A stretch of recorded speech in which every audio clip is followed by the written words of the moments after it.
ये बात तो ठीक है कि आप लोगों ने आत्म साक्षात्कार सहयोग में पाया और इसके बारे में हो सकता है कि मैंने बताया था, लेकिन शक्ति तो आप ही की थी।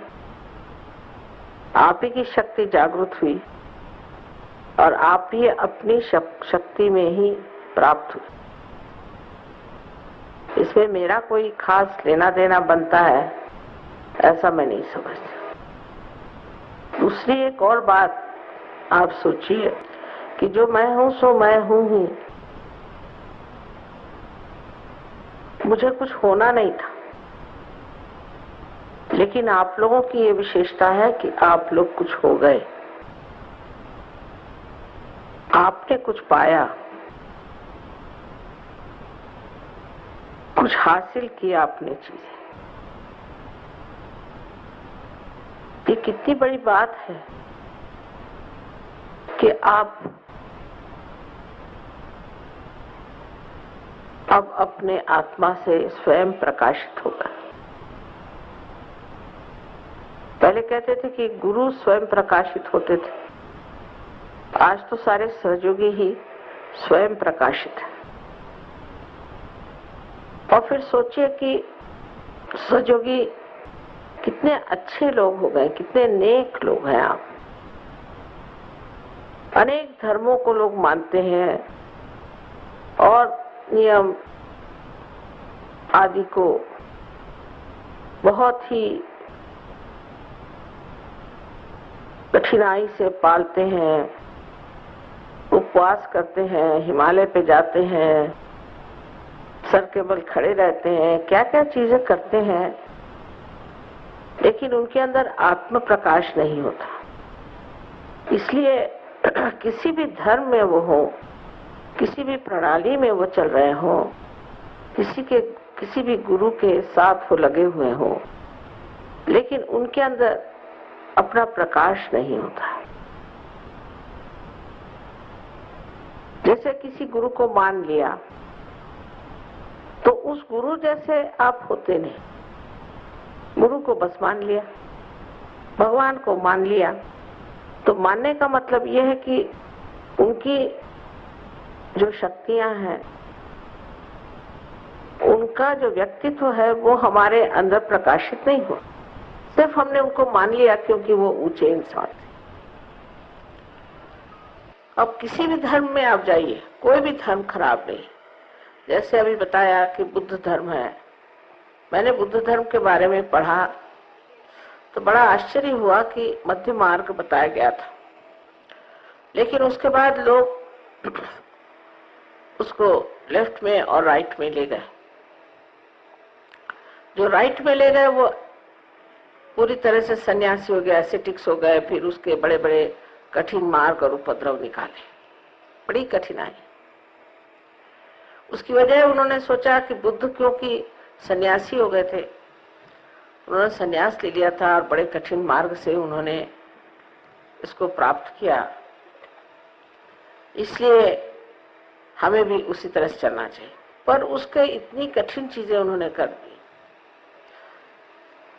उसी में बहुत से लोग खत्म हो गए। एक ही मर्तबा खाना, जमीन पर सोना, ठंड में रहना आदि अनेक प्रकार करते करते उन्होंने अपनी जो कुछ भी निसर्ग ने दी हुई जरूरतें उनको पूरी तरह से दबा दिया। और इस तरह के दबाव को डालने से मनुष्य में एक तरह से स्वभाव बहुत ही उत्तेजित सा हो जाता है। इतना ही नहीं, आतताई भी, एग्रेसिव भी हो जाता है और बहुत क्रोध समा जाता है। क्रोध को दबाने से क्रोध और बढ़ता है और ऐसे लोग कभी कभी फिर सुप्रा कॉन्शियस में चल पड़ते हैं और उनको कुछ कुछ ऐसी सिद्धियां प्राप्त हो जाती हैं जिससे वो दूसरे लोगों पर अपना असर डाल सकते हैं। हिटलर के साथ यही हुआ। हिटलर के गुरु एक लामा साहब थे और उन लामा से इन्होंने सीखा कि किस तरह से लोगों को अभिभूत करें और उनको किस तरह से अपना लें। तो जो धर्म बुद्ध देव ने ना ऊंचा बनाया था कि हम लोग निर्वाण को प्राप्त करें, वो धर्म राइट साइड में बह गया। दूसरा, जिन लोगों ने सोचा कि नहीं हम इसमें लेफ्ट साइड में चले, तो उससे तांत्रिक पैदा हो गए। तांत्रिक पैदा हो गए। इसके अलावा बहुत सी ऐसी जगह है, लद्दाख वगैरह, वहां तो सब कुछ, जैसे कोई मर जाए तो उसके हाथ की पूजा करेंगे। हर जगह, नेपाल में भी मैंने देखा कि हर जगह लेफ्ट साइड इतनी ज्यादा बढ़ गई कि सब भूत प्रेत स्मशान विद्या में बढ़ गए। इस प्रकार दो तरह के लोग बुद्ध धर्मी हो गए। बुद्ध का इससे कोई संबंध नहीं और बुद्ध धर्म का भी इन लोगों से कोई संबंध नहीं। वही चीज आप देखिए तो ईसाई धर्म में भी पहले तो इन लोगों ने ये सोचा कि हम अपने अंदर कोई अधिकार, पावर को प्राप्त करें। सो क्रूसेड्स हुए, लोगों को मारा पीटा, दुनिया भर की चीज कर ली। जो ईसा मसीह ने सिखाया था कि क्रूस पर पे जाकर तुम लोगों को माफ कर दो, वो ईसाई लोग अभी भी चल रहा है। आर्मेनियंस ने, अभी आपने सुना होगा कि अजरबैजान मुसलमानों को मारा हजारों के तादाद में, और जिस वक्त में उनको मारने निकलते थे तो पहले बाइबल पढ़ते थे और बाइबल पढ़ के उनको मारने जाते थे, मानो जैसे भगवान उनके साथ ही है, बड़ा भगवान का कार्य कर रहे। और फिर ये सोचना कि हमारा ही धर्म अच्छा है और ये मुसलमान सबसे खराब है। वही हाल मुसलमान का है। अगर आप मुसलमान धर्म के बारे में पढ़िए तो सोचेगा कि बहुत ही अच्छा धर्म है, बड़ी कमाल की चीज है। और उनके जो कोई बुद्धिवादी लोग हैं वो ये भी कहते हैं, यहाँ तक कहते हैं कि मुसलमान में जो मुस्लिम है उसमें और इस्लाम में बहुत अंतर है। लेकिन वो कहते हैं कि वे पढ़े लिखे नहीं है, पढ़े लिखने से ठीक हो जाए। पढ़े लिखे होने से भी पढ़ी पढ़ी पंडित मूर्ख भरे, वो कुछ होने नहीं वाला। जब तक आत्मा की जागृति नहीं होती तब तक आप किसी भी धर्म को अंदर शोषित नहीं कर सकते, उसको अंदर बिठा नहीं सकते। वो अंदर आ ही नहीं सकता, वो बाह्य में रह जाता है।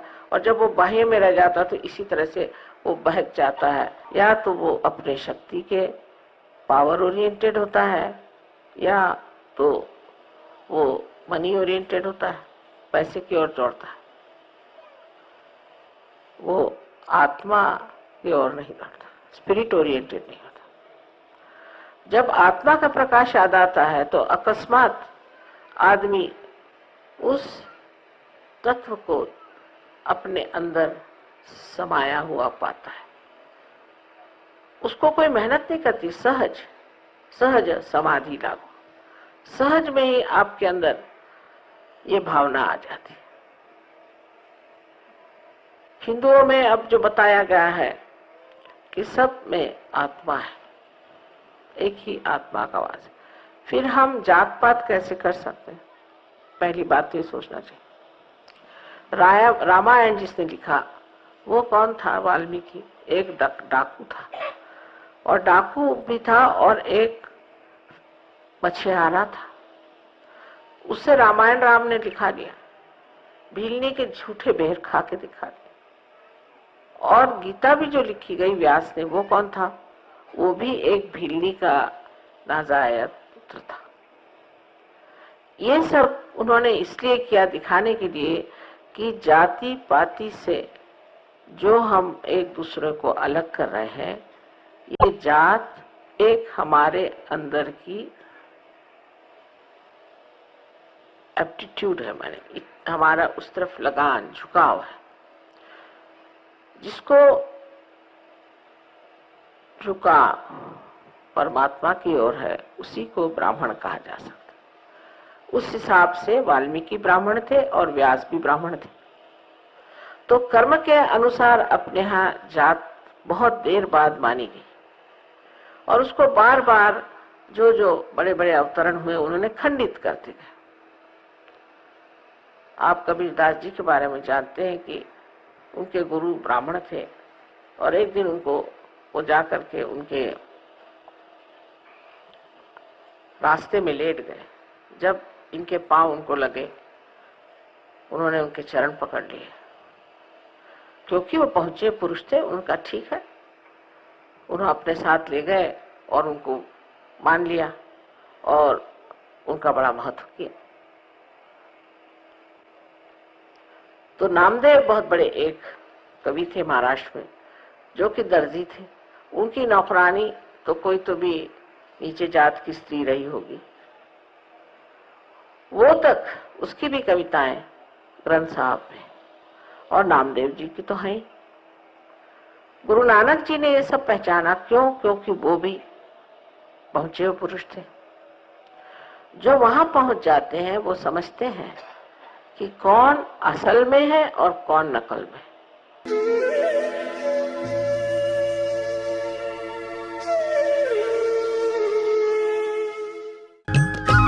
सब्सक्राइब कीजिए कुंडलनी जागरण को और प्रेस कीजिए बेल आइकन को, जिससे कि आपको मिल सके हमारी लेटेस्ट वीडियो सबसे पहले।